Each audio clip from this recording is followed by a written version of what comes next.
So we're going to tackle the epistles. We're going to take them first for two reasons.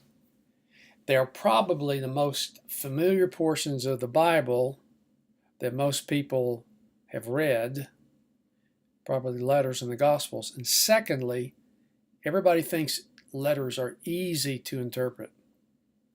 Well, let me just ask you a question. How does excommunication of a brother from church sound to you in your contemporary setting? In other words, would you kick somebody out because they've been sinning? Well, that happens in 1 Corinthians chapter 5.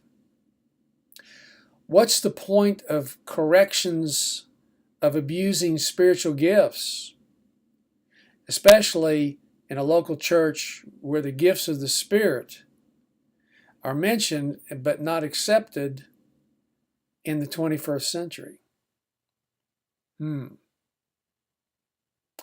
How do we get around the implication that women should wear head coverings when they are praying and prophesying? Well, you start to think about these questions a little bit. It makes us realize there's more to interpreting letters than first appears on the surface, isn't there? Well, let's look at how to think contextually in the epistles. Class, we begin our study of the biblical genre by looking at New Testament epistles. We're going to look at them first because they are the most familiar portions of the Bible for most people. And second, for many readers, they appear to be generally easy to interpret. We're going to see that interpretation of letters is not such an easy task once we get into looking at this genre, but it can be done, and we're going to show you the ways to do this, how to interpret the letters properly, and if you've already walked through Duval and Hayes, you'll see how to take Scripture through the 5-step process that we're using. So going into Fee and Stewart now, this is we're wading out into a little deeper water here. There's 2 chapters that Gordon Fee has on interpreting the epistles. So we're going to look at these, and a case in point is a really strange little passage over in 1 Corinthians 5 where there's an excommunication of a guy from the church. He has committed incest with his stepmother, and Paul has given the directive that he's to be sent out of the church and he's to be handed over to Satan for the destruction of his flesh. Wow. Now, I've spent weeks, literally weeks, exegeting this passage, and I can tell you that Paul is not saying to go kill this man. The destruction of his flesh is a reference to the way Paul uses the word flesh theologically in 1 Corinthians. And that's why you need to learn to do these historical context and literary context studies. Because once you do, you will learn that there are very logical reasons for the way that Paul has written these letters and so forth, and it will keep you from going off and over the edge of the cliff, so to speak, in your interpretations. So let's learn how to do this. Let's jump in together, and we'll look at this chapter number 3 as we walk with Gordon Fee. He's our adjunct professor now, and we're going to walk through this chapter. First of all, there are 2 types of letters from the ancient world. There were letters, and then there were epistles. Real letters were non-literary. That means they weren't written for public consumption, but they were intended for a person or persons to whom they were addressed. And then the epistle is technically an artistic literary form or species of literature that was intended for public consumption. So in other words, there were private letters and then there were longer epistles that had an artistic composition, and those epistles were designed to be read in public.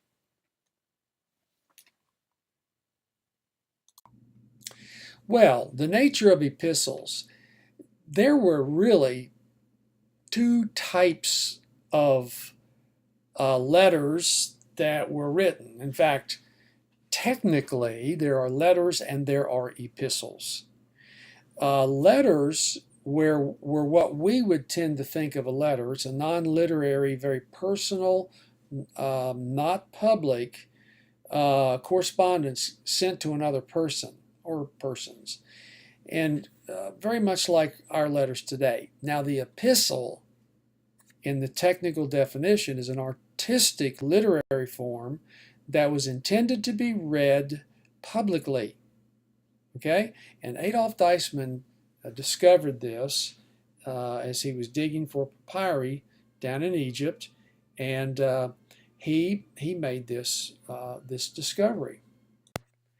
Now, the basic form of ancient letters followed pretty closely to a similar pattern to letters follow today in our society.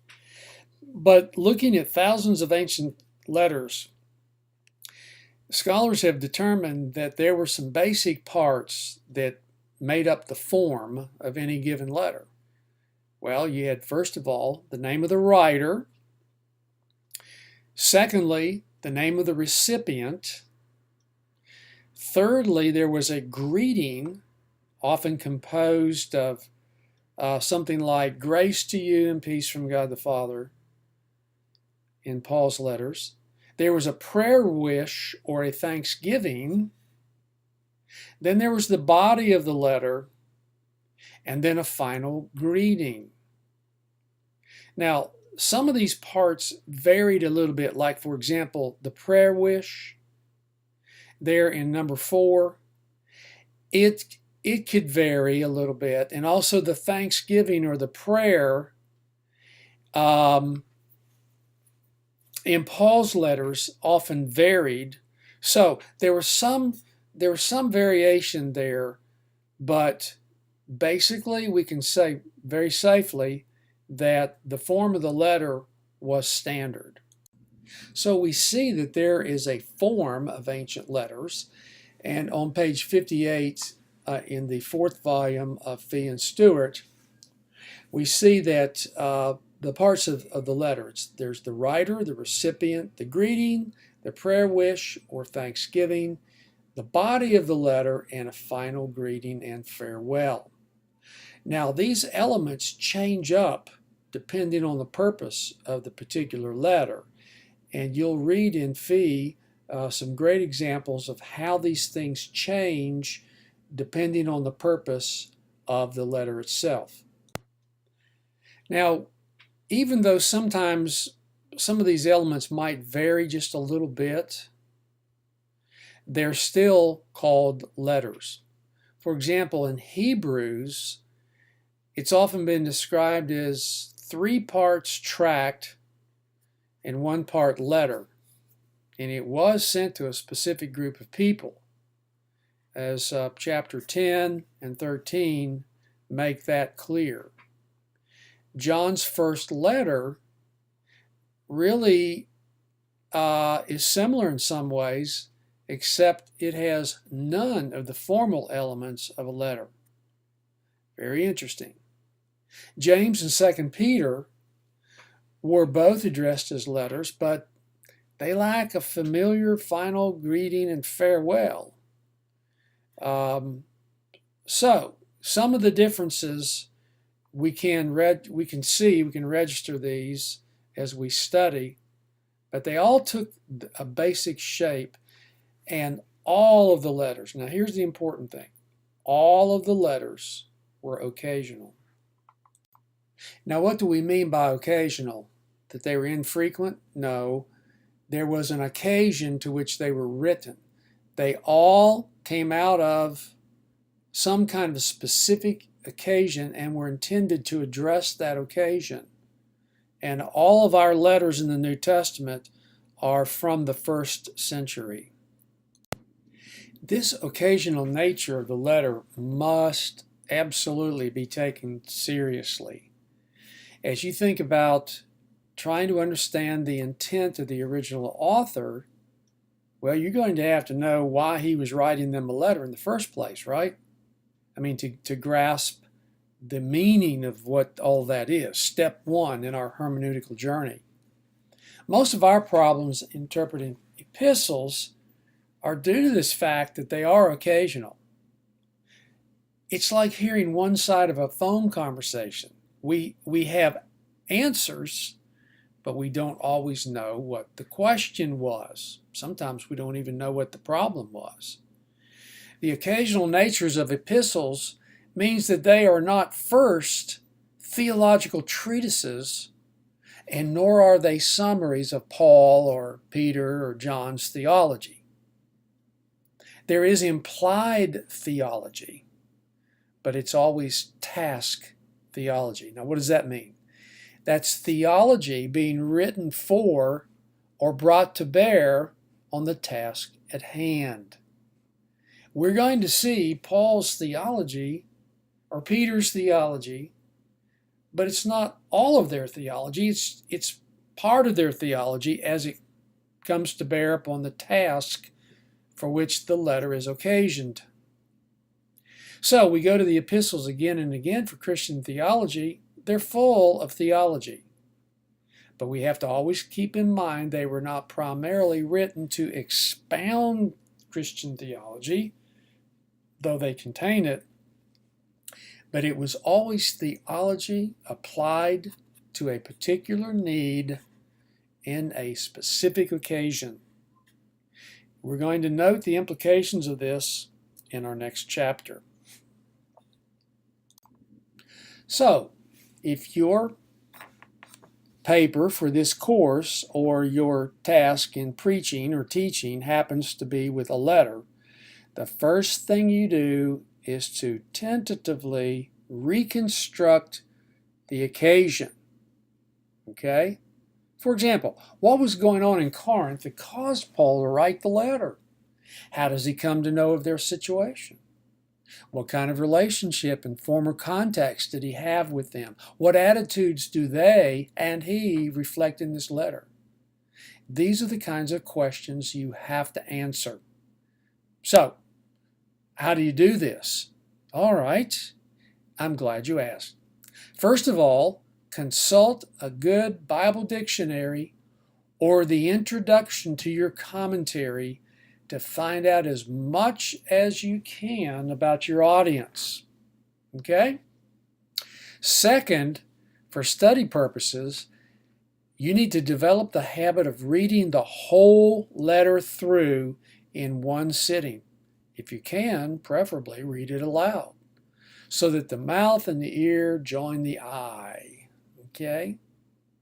That's how you start to get a feel for the historical context, because this is the first part of what you will do in hermeneutics.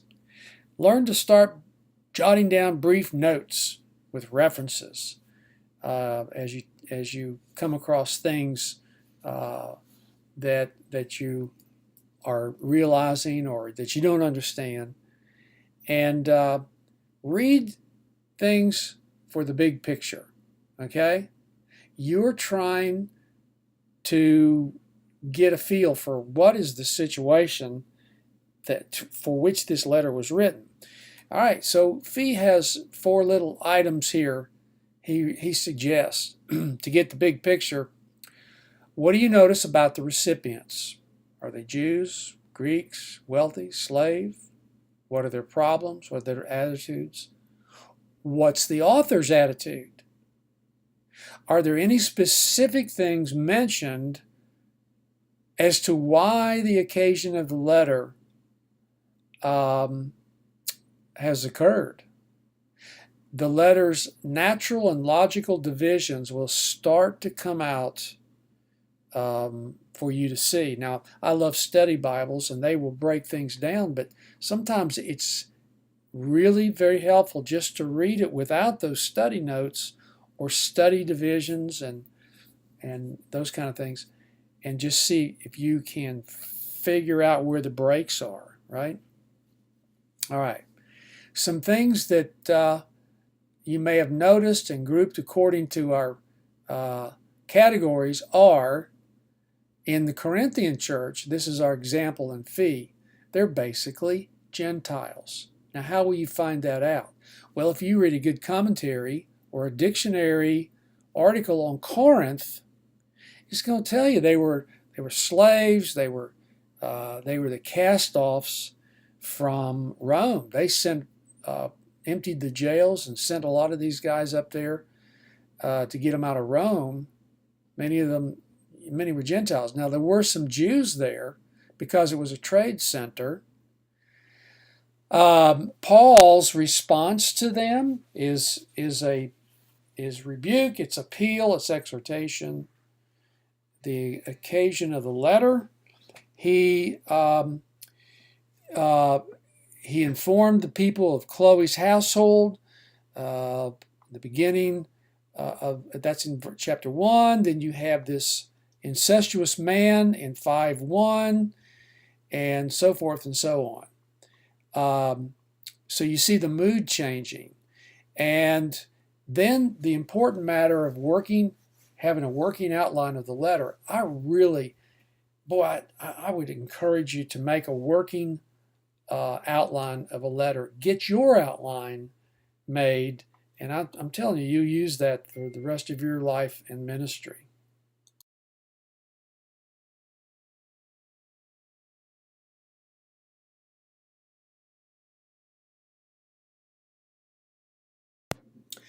Now, as we move to the literary context, this is where you begin to trace the argument out from your author. The best way to do this in the epistles is to think paragraphs. Okay? Think paragraphs. And not just natural units of thought, but as the absolutely necessary key to understanding the argument in different epistles. You remember when we asked the question, well, what's the point? Well, this is where you start to try to formulate what is the point in your letter. All right, you do this by two ways. In a compact way, state the content of each paragraph. What does Paul say, for example, in this paragraph? In another sentence or two, try to explain why you think Paul says what he says. So you put it down in writing. How does this content contribute to the argument? Class, when you're looking at the literary context, what you want to do is trace the argument. Now notice the first point in this slide. You do not have to go outside the text to understand the flow of thought. That is so important. Sometimes we think we have to go to all these books and all these outside sources when all we really need is the text. Just right there, be in the text. There's nothing in the paragraph that does not fit the argument. And all of this makes good sense of the argument. So, the exegesis is self-contained. That's why we don't have to go outside the text. Okay? So, exegesis is this process. This is what it's all about. This was God's word to them. You might have further questions about specific points of content. Now, there you're going to go to your commentaries. But all of what we have done here, you, my dear student, can do. That takes practice, and it takes learning how to think through the questions, and you'll get better at this over the years. But it's all right there in the text. So we want you to read the text. Stay in the Bible. So you might be thinking, well, what about those really problematic passages, like this incestuous man in 1 Corinthians 5? How about those? Well, Fee gives us some guidelines here. Okay, the last two slides of this presentation deal with problem passages.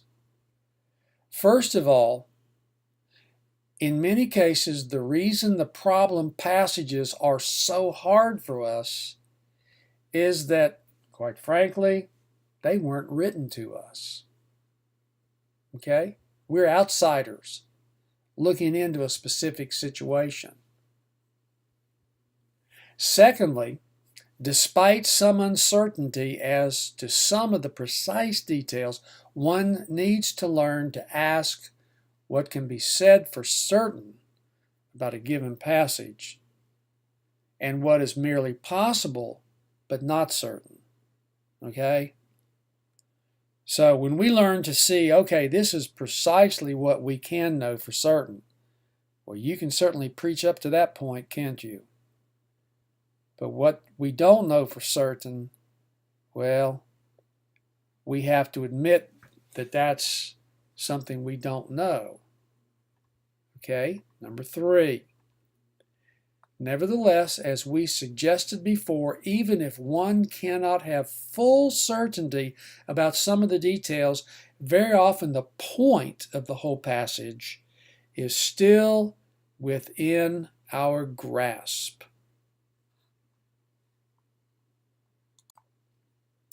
Point number 4, on such passages as the one we just looked at here, you're going to need to consult a good commentary.